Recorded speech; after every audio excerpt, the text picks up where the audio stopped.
Hi and welcome back to my YouTube channel. This look today is a soft, glam, kind of simple look, just using 4 brown eyeshadows. So if you want to see the look today, then just keep on watching. So this is my first step. It's just brushing the hairs upwards, getting the brows out of the way for my next step. So I'm just going in here with 95 under eye concealer from Inglot.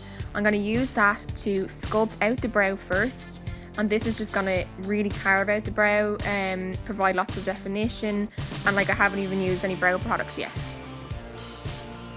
So I'm just going to bring that concealer right away across the brow, right underneath, keeping it quite tight. Try not to involve any hairs in the concealer.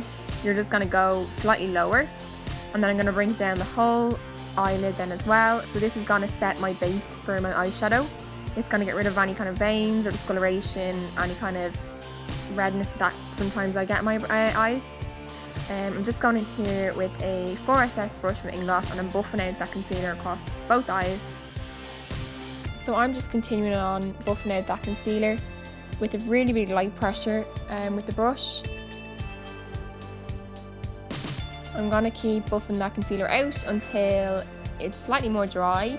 I wouldn't be going in with powders or eyeshadows until it's that little bit more dry, and then I'm just making sure that I'm buffing out them edges as well.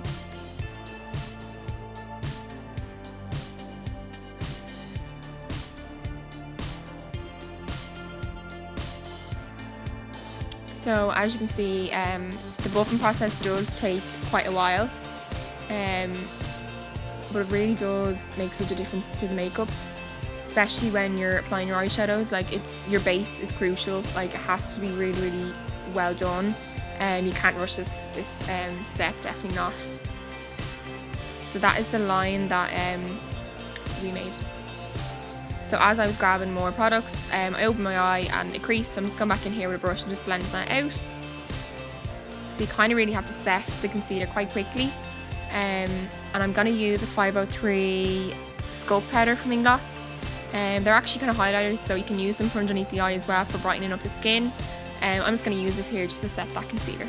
So that's our eyes prepped, so we can move on to eyeshadow now. So I'm going in here with 395 shadow from Inglot. This is my favourite shadow, one of my faves. And I'm just patting that in there and in the corner. The more you rub these shadows, the shinier they'll get. So it's kind of important to work them in and not just kind of pat them on and leave them. You really need to kind of work at them. And I'm popping it under my brow there as well. So my first eyeshadow for today's look is 285 from Inglot. This is from the Italian Kiss collection. I'm just going to buff this across the whole lid today as my transition shade. Really soft brown, quite easy to use as well.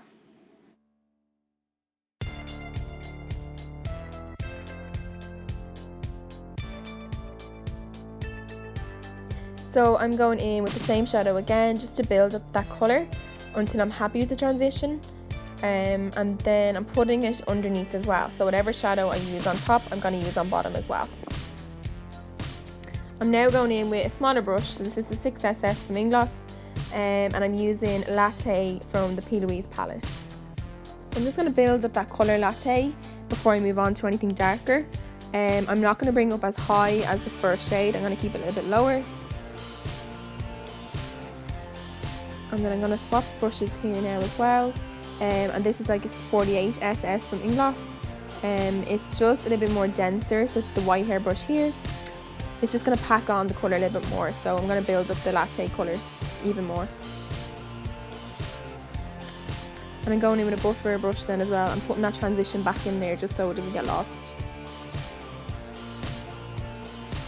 So I'm going in here with a smaller brush and 299 shadow from Inglot. This is from the What a Spice collection. I'm just going to keep this along the lash line. I'm not bringing it up too high just yet, just focusing it there and really building up that colour. Now this is a 10S brush from Inglot. I'm just bringing that colour slightly more across the lid as well. So this is the fun part. So I'm going to go in with 68 gel liner from Inglot, and I'm going to cut my crease with this. So I love quite a high half cut crease. I know some people like to just kind of keep it quite low, but I would always bring it higher. I just have quite a small lid, and by doing this it just kind of opens my eye up a lot more, So I'm just taking my time doing this. It's quite a tedious step and requires a lot of patience. So just working slowly, making sure the line is as straight as I can get it.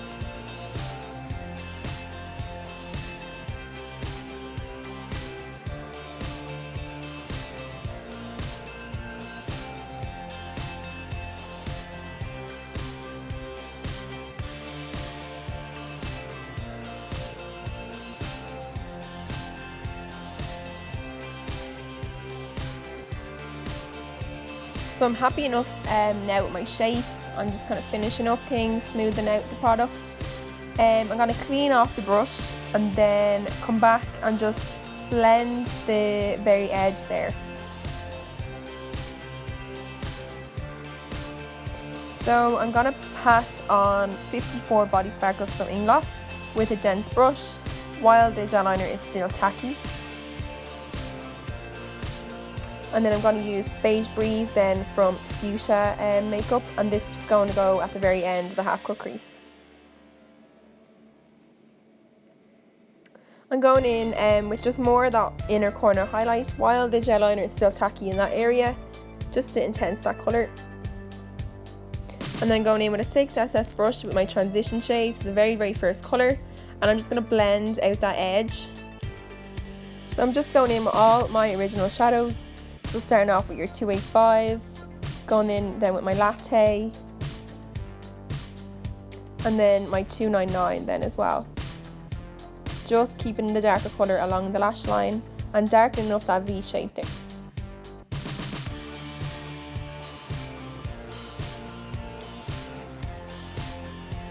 So I'm just going in with my 4SS brush again. There's only a tiny bit of concealer left on the brush, and I'm just buffing around just to clean up my edges. I'm now doing my straight line across using 77 gel liner. I'm just going to take my time with this, just do section by section. So just focusing on getting a really straight line the whole way across.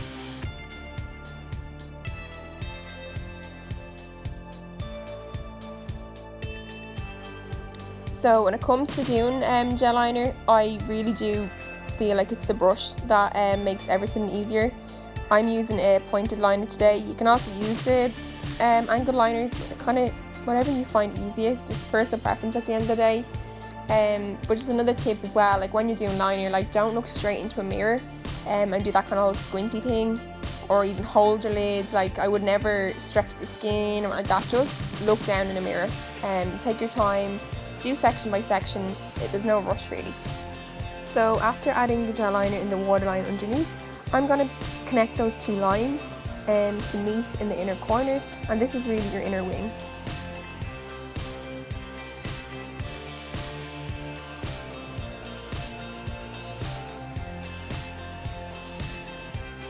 So now going in with my 10S brush and 304 shadow from Inglot.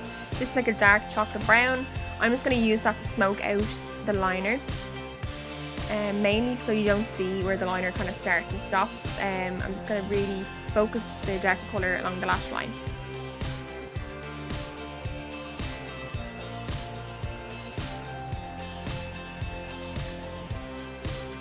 I'm just finishing off the look by smoking the dark shadow underneath as well, and then we can move on to lashes. So I'm just using iconic lashes from Penneys today. They're only about €3. They're really nice. The band on them is quite thick, so I would use maybe a little extra glue on them. I use the latex free duo glue. I find that great.